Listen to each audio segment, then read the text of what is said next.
Si eres de los que entienden la anatomía tal y como lo dicen los libros, únicamente como que la musculatura acerca el origen y la inserción y ya está, quédate porque este vídeo te interesa muchísimo. Vamos a hablar de cuando los músculos actúan como sus propios antagonistas. ¡Vamos a por ello!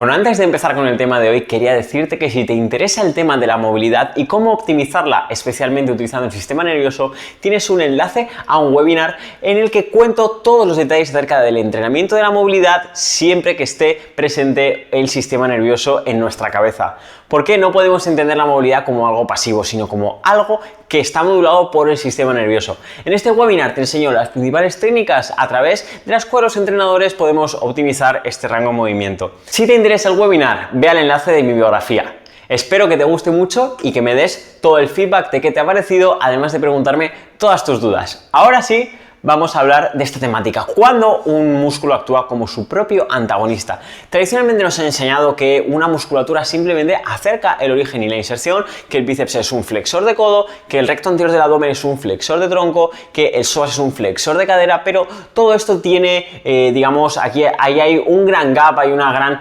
diferencia entre lo que realmente hace la musculatura en un contexto deportivo o en un contexto de patrón de movimiento respecto a lo que nos han dicho libros tradicionales de anatomía acerca de la propia musculatura. Así que os voy a traer 5 ejemplos en los cuales una musculatura puede actuar tanto en la acción que ya conocemos como en la acción opuesta. El primer caso, vamos a hablar del pectoral mayor. En este caso, las fibras superiores van a asistir a la flexión del hombro, mientras que las fibras inferiores van a asistir a la extensión de hombro.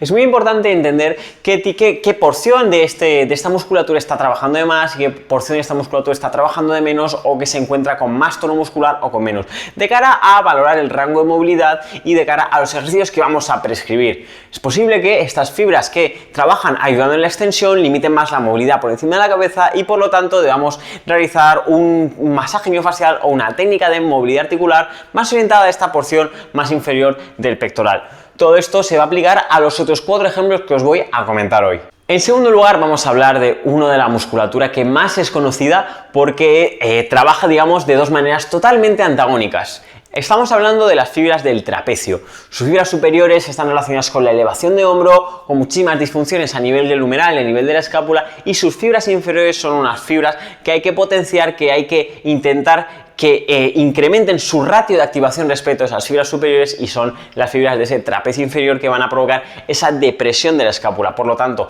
en esta musculatura es muy importante entender que no únicamente van a elevarnos los hombros, sino que en función del tipo de fibra y de la porción, en este caso del vientre muscular, en el que queramos incidir, vamos a lograr unos resultados u otros. Seguimos con las fibras del deltoides. Sus fibras anteriores van a hacer una flexión de hombro y una aducción horizontal, y las fibras posteriores van a ayudar en la extensión de hombro y en la abducción horizontal.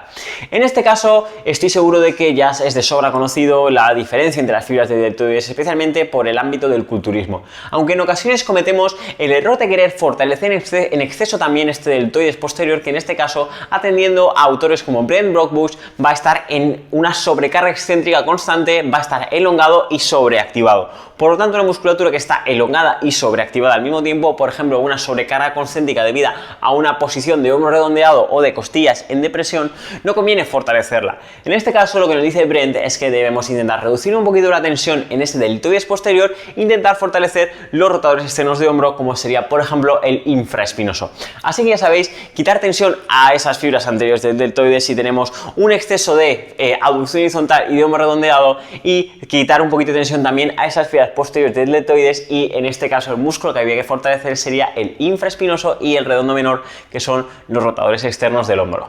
Bueno, vamos a hablar de un clásico que es conocido por ser abductor de cadera, que en este caso es el glúteo medio. Lo que no se conoce tanto es que este glúteo medio también es un rotador muy potente de cadera. Sus fibras anteriores van a asistir en la rotación interna de la cadera, mientras que sus fibras posteriores van a asistir en la rotación externa de la cadera. Por lo tanto, nuestra valoración debe ir encaminada a identificar qué rango tenemos más limitado, si la rotación externa o la rotación interna, para luego hacer un trabajo correctivo orientado a una porción porción más anterior de las fibras de glúteo medio o una porción más posterior de las fibras de glúteo medio. Por ejemplo, en caso de un valgo de rodilla y una inestabilidad en el plano anterior, porque la rodilla va en el plano frontal, perdón, porque la rodilla va a ADD, a aducción, habría que fortalecer esas fibras posteriores del glúteo medio para recuperar esa rotación externa que hemos perdido en el caso de este tipo de inestabilidad. Vamos a acabar con los gemelos. Los gemelos son conocidos por ser flexores plantares, pero en realidad en un contexto deportivo van a actuar de muchísimas formas y no únicamente como estos flexores plantares. En este caso vamos a hablar de una cabeza lateral que va a incidir más en la rotación externa de la tibia y una cabeza medial que va a incidir más en la rotación interna.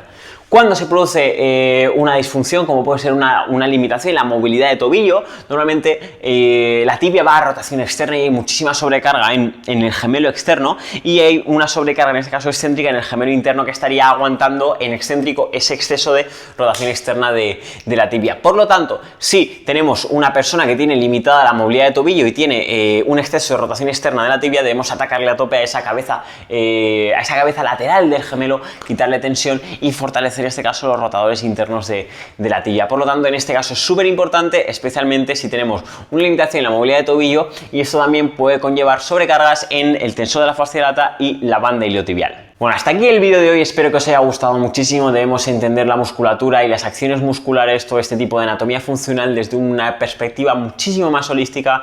Debemos olvidarnos de que los músculos únicamente realizan una acción muscular. Esto que os he contado hoy podría ser extrapolable a cualquier otro tipo de musculatura. No debemos centrarnos únicamente en esa acción concéntrica, ¿no? Por añadir alguna más, se me ocurre el tibial posterior, que en teoría es un inversor, pero lo que va a hacer es controlar excéntricamente la eversión subtalar, ¿no? Debéis entender así los músculos, así es realmente cómo van a funcionar, y si luego vuestra estrategia de ejercicio correctivo entiende todas las disfunciones con este punto de vista, sin duda todo va a ser muchísimo más efectivo y vuestros clientes van a mejorar muchísimo más. Muchísimas gracias a todos por ver este vídeo. Recuerdo que tenéis ese enlace a ese webinar de movilidad, optimizando la movilidad a través del sistema nervioso, en el enlace de mi biografía. Estaré encantado de que lo veáis y que me deis todo vuestro feedback. Muchísimas gracias por haber visto este vídeo y nos vemos muy pronto.